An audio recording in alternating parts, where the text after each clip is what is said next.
నమస్తే, welcome to our channel. YCP అధినేత YS Jaganmohan రెడ్డిపై ఆ పార్టీ నేతలకే తీవ్ర వ్యతిరేకత పెరిగిపోతుందంటూ పెద్ద ఎత్తున ప్రచారం జరుగుతుంది. మరి ఈ నేపథ్యంలోనే దానికి బలం చేకూరుస్తూ ఆ పార్టీ రాజ్యసభ సభ్యుడు చేసినటువంటి పిల్లి సుభాష్ చంద్రబోస్ చేసినటువంటి కామెంట్స్ వైరల్ గా మారాయి. మరి ఈ రోజు చూసుకున్నట్లయితే మంత్రాలయం నియోజకవర్గం ఎమ్మెల్యేగా ఉన్నటువంటి బాల నాగిరెడ్డి చేసినటువంటి కామెంట్స్ కూడా ప్రస్తుతం వైరల్ గా మారాయి. ఇంతకీ ఏం జరిగింది తెలుసుకునే ప్రయత్నం చేద్దాం. దీన్ని విశ్లేషించడానికి మనతో పాటుగా ఉన్నారు senior journalist doctor Vadlamani Kanakadurga గారు. నమస్తే మేడం. నమస్తే అండి.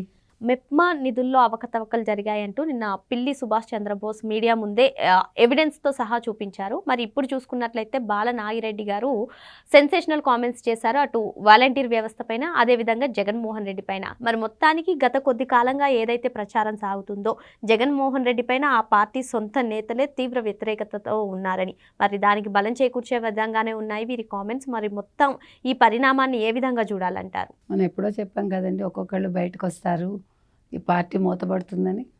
దానికి సాక్ష్యాలు కనిపిస్తున్నాయిగా. అంటే ఇప్పుడు ఎవరున్నారు మనం లెక్క పెట్టుకుంటే విజయసాయిరెడ్డి బయటకు వచ్చేసారు, సుబ్బారెడ్డి కేసులో ఉన్నారు, చెవిరెడ్డి జైల్లో ఉన్నారు, తర్వాత సజ్జల అసలు మొత్తం పార్టీని ముంచింది ఆయన. ఇంకా అంటే ఈ ఇతనెవరు పేర్ని నాని, అతని మీద కేసులు ఉన్నాయి, వస్తాడు మాట్లాడతాడు వెళ్ళిపోతాడు. కొడాలి నాని ఏదో ఎప్పుడో 6 నెలల తర్వాత వస్తానంటాడు, ఏం చేస్తాడో తెలియదు. ఇంకెవరున్నారు? వల్లభనేని వంశీ ఎక్కడున్నాడో తెలియదు, పాప అందగాడు కాస్త ముసలాడైపోయాడు అనవసరంగా.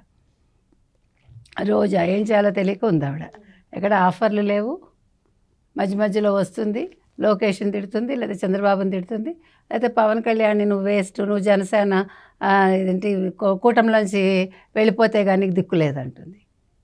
ఇప్పుడు నిన్న పిల్లి సుభాష్ చంద్రబోస్ 1.5 కోటి ఒక పెద్ద అవినీతి వాళ్ళకి, వైసీపీ వాళ్ళకి, మామూలుగా చెప్తున్నా 1.5 కోటికి అవినీతి అంటున్నాడు. యాక్చువల్గా మీకు వైసీపీలో అవినీతి అంటే 1000 కోట్లలో ఉంటాయి. అంటే ఈ వంక పెట్టుకుని అతను బయటికి రావడానికి చూస్తున్నాడు. ఇవాళ బాలనాగిరెడ్డి ఏమన్నాడు ఆయన? వాలంటీర్ వ్యవస్థ మా కొంప ముంచింది. మీకు గుర్తుంటే కనుక అయితే రిజల్ట్ రాగానే, రిజల్ట్ ముందు మనం చెప్పాము, ఎలక్షన్స్ ముందు చెప్పాము, ఎలక్షన్స్ రాగానే చెప్పాము మనం, జగన్మోహన్ రెడ్డిని కొంప ముంచింది, అదేవిధంగా ఎమ్మెల్యేలను కొంప ముంచింది వాలంటీర్ వ్యవస్థ అని. ఎందుకంటే ఎమ్మెల్యేకిను ప్రజలకి మధ్యలో అనుసంధానం లేదు. ఇప్పుడు వాళ్ళు వెళ్ళి నెల నెల ఎప్పుడైతే వాళ్ళు ఆ పెన్షన్ వాళ్ళకి కావాల్సిన సరుకులు ఇచ్చేశారో ఇంకా వాళ్ళు ఎవరితో మాట్లాడతారు? వాళ్ళకి అవసరం ఏముంది? అందుకే జగన్మోహన్ రెడ్డి 2 బట్టలు నొక్కంటే మేమెందుకు నొక్కుతామన్నారు వాళ్ళు. నువ్వెవడివి అసలు? మా ఎమ్మెల్యే ఎవడు? మా నియోజకవర్గంలో ఏం జరుగుతోంది? ఎక్కడ అభివృద్ధి జరిగింది? గుంతలు మనమే చూసాము, రోడ్లు వేయలేదని వాళ్ళే ఒప్పుకున్నారు. ఇంకా మీరేం చేశారు? గంజాయి అమ్మారు మీరు. వాలంటీర్లు ఏం చేశారు? అందరివి వివరాలు సేకరించి జగన్మోహన్ రెడ్డికి పంపించడానికి చూశారు. అంటే వ్యక్తిగత వివరాలన్నీ కూడా వాళ్ళు దోచుకున్నట్టే ఒక రకంగా. మరి ఇంక వాలంటీర్ వ్యవస్థ వల్ల ఎవరు బాగుపడ్డారు? వాళ్ళు బాగుపడలేదు. నెలకి 200 కట్ చేశారు వాళ్ళకి, సాక్షి పేపర్ కోసం 200 కోట్లు ఇక్కడ తిన్నారు. సో వాళ్ళని ముంచినట్టేగా. అంటే నేను అనేది ఏంటంటే, ఇవాళ బాలనాగిరెడ్డి చెప్పిన దాంట్లో 100% నిజం. ఇవాళ పిల్లి సుభాష్ చంద్రబోస్ చెప్పినా వాళ్ళకి దిక్కుతోచక వాళ్ళు మాట్లాడుతున్నారు. ఎందుకంటే ఇప్పుడు 18 నెలలే 19వ నెలలోకి అడుగుపెట్టారండి. 19 నెలలు ఒక ఎమ్మెల్యే నియోజకవర్గంలోకి వెళ్లకుండా, ప్రజల మొహం చూడకుండా ఉంటాడా? అంటే ఆయన పులివెందులు వెళ్తున్నాడు కదండి అని మీరు అనొచ్చు. ఎప్పుడు వెళ్తాడు? సాయంకాలం వెళ్తాడు, పొద్దున మళ్ళా మాయమైపోతాడు. రాత్రి ప్రజలు వస్తారా? ప్రజలు ఎప్పుడు వస్తారు? 10 తర్వాత వస్తారు. 10ంటికి మనం అసలు ఉండం కదా అక్కడ, 10ంటికి వెళ్ళం మనం. ఇప్పుడు ఇవాళ వచ్చాడు కదా, తాడేపల్లికి వచ్చినట్టున్నాడు. ఎందుకంటే మరి ఇవాళ విజయసాయిరెడ్డి విచారణ, రేపు మిథున్ రెడ్డి విచారణ, ఈడి రాక చేస్తారా? అయితే ఇక్కడ ఇంకో అంశం మేడం, వాలంటీర్ వ్యవస్థ పైన అసలు కూటమి ప్రభుత్వం వాలంటీర్లను ఆదుకోవట్లేదని చెప్పి అప్పట్లో నానా యాగి చేశారు. అంటే సిచ్యువేషన్కి తగ్గట్టు వాలంటీర్ వ్యవస్థ పైన కామెంట్స్ చేయడం ఎంతవరకు కరెక్ట్ అంటారు? అది వాళ్ళ ఇష్టం అండి. ఎంతవరకు కరెక్ట్, తప్పు ఏం లేదు. ఇప్పుడు నాకు అవసరం, నాకు అవకాశం కావాలి మాట్లాడడానికంటే నేను అక్కడ నిన్న వద్దన్నది ఇవాళ తీసుకొస్తా. ఇవాళ సొసైటీలో జరుగుతుంది అదే కదా. మీరు ఒకటి చెప్తారు, నేను నా అవసరానికి అనుగుణంగా దాన్ని మార్చుకుంటా, అంతే కదా. సో నేను ఆ రోజు వాలంటీర్ వ్యవస్థ కావాలనుకున్నాం. రిజల్ట్ వచ్చాక వాళ్ళే తిట్టారు కదా, వాలంటీర్ల వల్లే మేము ఓడిపోయామని చాలామంది చెప్పారు. చెప్పాక మళ్ళీ వాలంటీర్ని ఈ ప్రభుత్వం, కూటమి ప్రభుత్వం పట్టించుకోవట్లేదన్నారు. మనం క్లియర్గా చెప్పాము, అవసరం లేదు వాలంటీర్ వ్యవస్థ.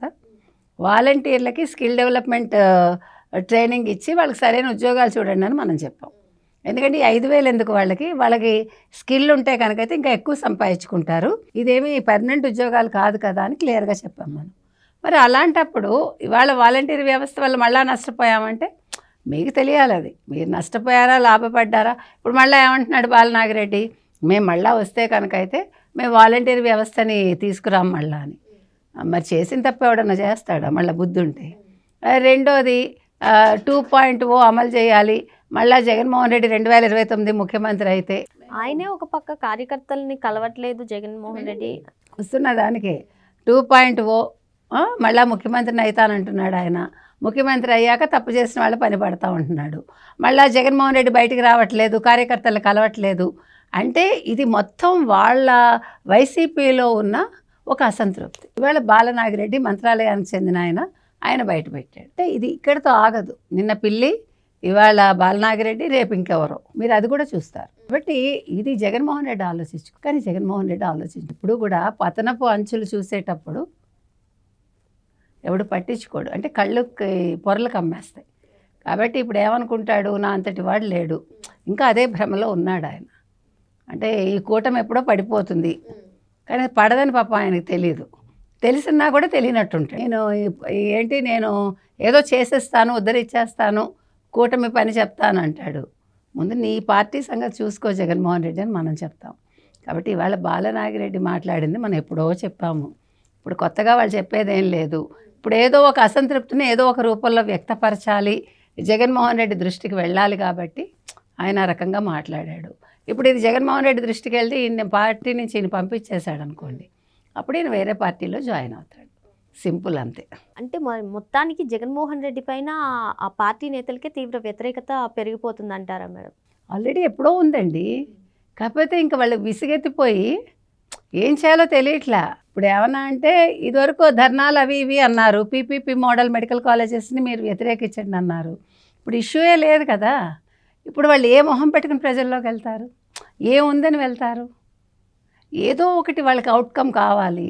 ఏం చేస్తాడు అతను? అయోమయంలో మాట్లాడాడు, కానీ నిజాలు మాట్లాడాడు.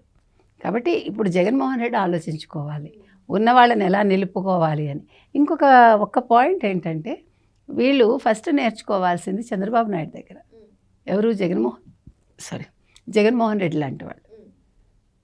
ఎందుకంటే ఒక క్రమశిక్షణ అనేది తన దగ్గర ఉండే వాళ్ళని తను ఓడిసి పట్టుకోగలగడం, వాళ్ళు జారిపోకుండా చూసుకోవటం, ఒక నిబద్ధతతో వాళ్ళ పార్టీకి పనిచేయటం అనేది చాలా అవసరం.